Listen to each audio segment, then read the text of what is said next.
ওই ক্যাফে বসা ক্যামেরাটা মনে কাছে বল এটা কেন বুঝা বেকিং সোডাটা একটু দেখাস না বেকিং সোডা দেওয়া লাগবে কর্নফ্লাওয়ারটা একটু দেখা হ্যাঁ তুই কেন চালা দিচ্ছি আমি দিচ্ছি ঠিক আছে এটা দেখেন ওরে এটা থাকতে বলে হ্যাঁ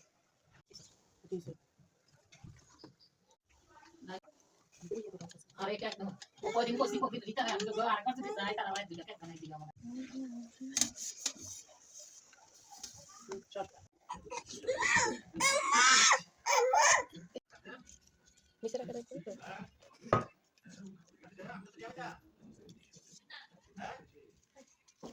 তবে আর কি দিকে না করেন ক্যামেরার সামনে তাই ওরা জানা একটু সিঙ্গেল সাথে কাজ করে দিতে একটু সুন্দর হবে এটার সামনে না তুলে দেখাবেন ভিতরটা আচ্ছা ফিস করেন না ফিসটা করেন দুই তিনটা করেন না আইয়ালিস নাকি টিপ দে আচ্ছা ওই সাথে টিপ দেন এবার না একবার শেষ দেন দুই তিনটা ফিস করুন ভাবি এবার ফিসটা ঝুলান ভাবি এক্সপার্ট হয়ে গেছে নাকি ভাবি